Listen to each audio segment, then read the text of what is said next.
How's it going, folks? Stu here. Fancy another one from the London Film Festival? It's rhetorical. You don't have an option. You've got to take it. You've clicked it already. Next up from the film festival is another one of my highly anticipated films, and that is One Night in Miami, which is the directorial debut of the one and only Regina King, who I've spoken about on the channel before, is a ruddy legend. And so as soon as I heard she decided to go ahead and direct one of these moving pictures, I immediately got incredibly excited. And it wasn't originally on the London Film Festival lineup, which made me incredibly sad because other places had it. And I was like, oh, surely they'll whack that on there. It didn't. It wasn't there. But then, as if sent from the gods, Regina did fall upon us. Here in London. This is weird. They added it to the lineup late. That's what happened. Long story short. Which meant that I got to watch it from the comfort of my own home. Was it any good, I hear you ask? It was very good. I set that up like it was going to be... it was a good film. The film is an adaptation of a stage play, I believe. I think of the same name. Correct me if I'm wrong. And it's sort of like a hybrid of real figures in history, very iconic people during the civil rights movement. We've got Sam Cooke, we've got Jim Brown, we've got Malcolm X, and we've got Cassius Clay. And it basically takes the night after Cassius Clay got his heavyweight champion title, and these four icons of the movement find themselves together for that night, and we follow them on that night. One Night in Miami. Hey, they titled it after it. And immediately you can tell that this existed as a stage play before the film. It's kind of one of those films. It's very stagey, if you want to use that word. And usually that might be used as a negative for a lot of stage to screen adaptations. You don't want your film to feel too stagey overall. Otherwise, sometimes it could just feel like, well, why did you adapt this? What are you doing here? But in the case of One Night in Miami, I actually think it's one of the positives of the film, because it all sort of takes place in kind of one room pretty much. It's all mainly taking place in the hotel room, at least the main bulk of the story here. And I think Regina King on the whole does a really impressive job with directing that.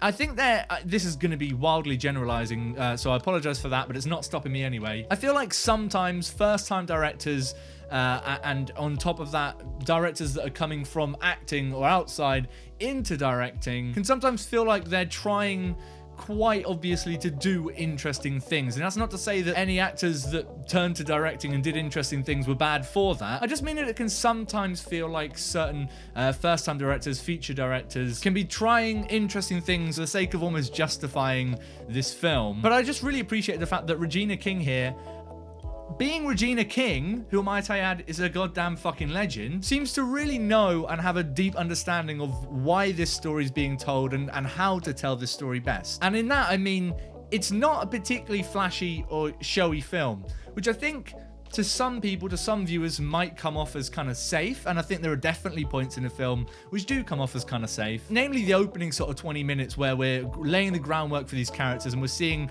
little vignettes of their life before they all come together in this room over one night. Those are definitely, I think, the weakest parts of the film for me. But as things get going, it gets much more engrossing and much more captivating. And as the characters come together and it just sticks with them for the remainder of the film, that sort of safeness, I guess, if you want to call it that, in direction, or that, you know what, I'm not going to call it that. I won't call Regina King's direction here safe. I won't do it. But that means that almost the direction takes a step back and allows the writing and the performances and the characters to take center stage.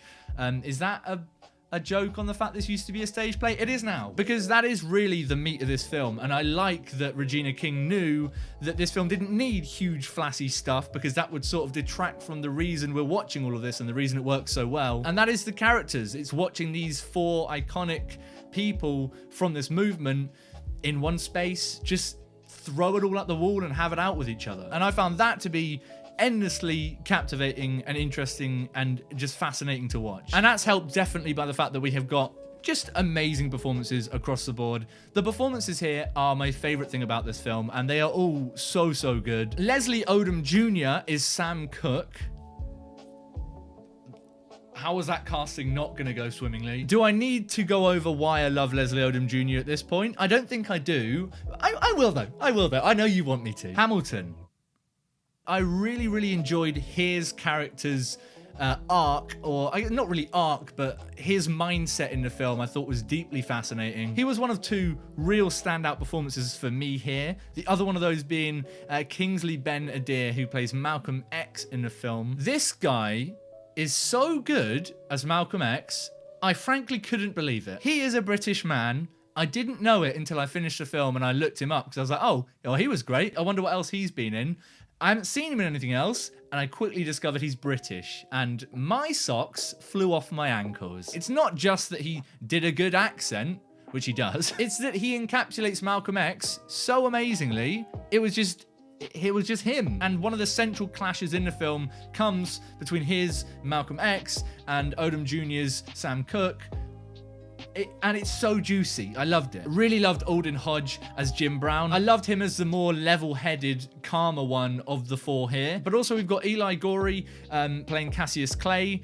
Obviously the most kind of large character in the film. And he nails Clay's ego, his larger-than-life attitude, just bigging everything up, and he's just a joy to watch on that sense. Loads of dialogue that's just being thrown back and forth at each other, and I find that really captivating. It reminds me quite a lot of watching any Aaron Sorkin bits of dialogue where it's just a mile a minute, just people just throwing back really quick-witted stuff. Occasionally some lines can feel a little bit on the nose, but never enough to take me out of it, and I was always entertained and interesting in just listening to what these characters have to say. And it also feels, this is a weird thing to say because there's no way of knowing this, but it feels like a night that would happen. It feels like an accurate telling of a night that never happened. And it leaves you thinking about things that aren't quite as black and white as you might think about when looking at the civil rights movement on a surface level. And I found that to be the most interesting takeaway from the film. It isn't the most groundbreaking film,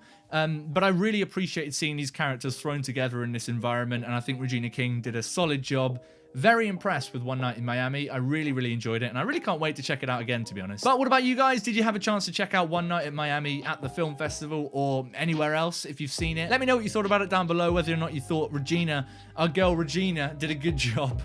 If you enjoyed this review and you wanted me to talk about more shit, more films from the festival, make sure you subscribe so you don't miss any of those as they do drop. I'll see you guys tomorrow for another new review from the festival. This is getting relentless, and I'm not sorry about it.